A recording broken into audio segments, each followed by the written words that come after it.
আসসালামু আলাইকুম। এক বোনের গল্প। থাকেন আমেরিকাতে। দোয়া মুমিনের অস্ত্র।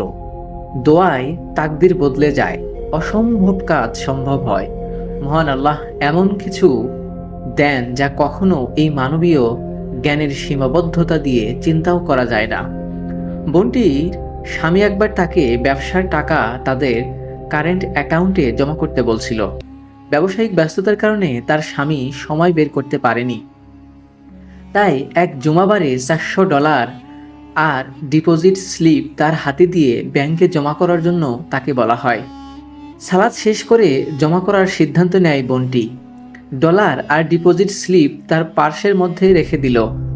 প্রথমে সে মেয়ের স্কুলে যাবে, সেখান থেকে তাকে পিক করে জুমার সালাত আদায় করে ব্যাংকে ডলার জমা দিয়ে বাসায় ফিরবে। এই ছিল তার সার্বিক পরিকল্পনা। অতঃপর স্কুল থেকে মেয়েকে নিয়ে মসজিদে গিয়ে জুমার সালাত আদায় করলো। বা জুমা মসজিদের সামনে থেকে সবজি আর চাল কিনলো। সে যখন ব্যাংকে যাবে তখন পার্সের ভিতরে একবার তাকিয়ে দেখে ডিপোজিট স্লিপটি আর নেই। তাতে মোড়ানো ছিল $400। নেই সেই $400ও, পার্স একদম খালি। বোনটি যে পথে এসেছিল সেই পথ দিয়েই খোঁজা শুরু করলো, কিন্তু কোথাও খুঁজে পেল না। সে ভাবলো হয়তো মসজিদের আশেপাশে কোথাও পড়ে গেছে, না হলে কেউ হয়তো পার্স থেকে ডলারগুলো নিয়ে নিয়েছে। মসজিদের আশেপাশে সব জায়গায় তন্ন তন্ন করে খুঁজলো, কিন্তু কোথাও পাওয়া গেল না হারিয়ে যাওয়া ডিপোজিট স্লিপ আর $400। মেয়ের স্কুলের কোথাও পড়ে গেছে কিনা জানতে স্কুলে ফোন করলো, কিন্তু ডলার পাওয়ার কোনো ঘটনা কেউ বলতে পারলো না। ব্যাপারটা যখন তার স্বামী জানতে পারলো তখন সে ভারী চিন্তায় পড়ে গেল। এতগুলি ডলার একসাথে হারিয়ে যাওয়ার বোঝা বহন করা তাদের জন্য কষ্টসাধ্য ছিল। তার স্বামী ভাবল তার স্ত্রী হয়তো ডলারগুলি তার পার্সে ঢোকাতেই ভুলে গেছে। পুরো বাড়ি তন্ন তন্ন করে খোঁজা হলো। স্বামী স্ত্রী মিলে বেশ কিছুক্ষণ ধরে খুঁজলো, কিন্তু না, ডলারের কোনো নাম গন্ধও নেই। বোনটি তার স্বামীকে আশা দিয়ে বলল, ভেবো না, প্রতি মাসের সেভিংস থেকে বাঁচিয়ে এই ক্ষতি পুষিয়ে দেব। কিন্তু তার স্বামী নাসরবান্দা, ডলার তাকে খুঁজে পেতেই হবে। উপায়ান্তর না দেখে বোনটি শেষ আশ্রয়স্থল আল্লাহ সুবহানাহু ওয়া তাআলার কাছে দোয়া করতে লাগলো। আকুতি মিনতি করে দোয়া করতে থাকলো। বিকাল 3:30 বেজে চলেছে। কোথাও আর তা খুঁজে না পাওয়ায় একদম আশা ছেড়েই দিল তারা। ঘড়ির কাঁটাতে রাত 10:30। নিজের মনকে প্রবোধ দিতে না পেরে বোনটির স্বামী আবারও ডলার খোঁজা শুরু করলো। তাকে খুব দৃঢ় আর আত্মবিশ্বাসী মনে হচ্ছিল। দেখে মনে হচ্ছিল এবার সে তা খুঁজে পাবেই পাবে। ফ্ল্যাশলাইট জ্বালিয়ে বাড়ির বাইরের মূল রাস্তা দিয়ে খুঁজতে লাগলো। এদিকে বোনটি অনবরত দোয়া চালিয়ে যাচ্ছিল। মহান আল্লাহর কাছে বোনটি ফরিয়াদ জানালো যেন তিনি হারানো ডলার ফিরিয়ে দেন, এই বিপদ থেকে যেন উদ্ধার করেন। বাড়ির সামনের সব জায়গা ভালো করে খুঁজেও হারানো অর্থ আর ডিপোজিট স্লিপ পাওয়া গেল না। প্রবল বিশ্বাস নিয়ে তার স্বামী বলল, আমার কাছে মনে হচ্ছে কিছু একটা আমাকে দিক নির্দেশনা দিচ্ছে।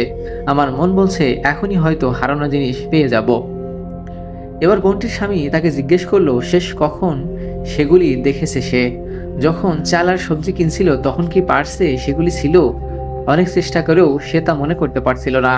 তার স্বামী আবারও জিজ্ঞেস করলো, পার্সের জিপার কি খোলা ছিল নাকি বন্ধ ছিল? বোনটি উত্তর দিল, না, খোলা ছিল না। চাল সবজি কেনার আগ পর্যন্ত পার্সের মুখ বন্ধই ছিল। আমি দাম দেওয়ার জন্যই শুধুমাত্র জিপার খুলেছিলাম। বোনটি আবারও দোয়ায় মনোনিবেশ করলো। সে দোয়া করছে তো করছেই। হঠাৎ তার মনে পড়ে গেল গাড়ির চাবি রাখার জন্য মেয়ের স্কুলে একবার সে তার পার্সের জিপার খুলেছিল। একথা তার স্বামীকে বলা মাত্রই তার স্বামী এই গভীর রাতেই স্কুলে গিয়ে হারানো ডলার খুঁজে বের করার সিদ্ধান্ত নিল। প্রথমে বোনটি না করছিল এই ভেবে যে যদি সেখানে হারিয়েও থাকে এতক্ষণে কেউ না কেউ তা নিয়ে গেছে।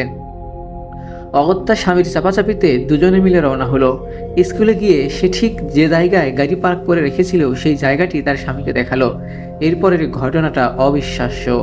তার স্বামী গাড়ি থেকে বের হলো। সামনে এগিয়ে ফ্ল্যাশ লাইটের আলোর কাগজে মোড়ানো কি যেন দেখতে পেল। ভালো করে কাছে গিয়ে দেখলো সেই ডিপোজিট স্লিপ আর তাতে মোড়ানো $400।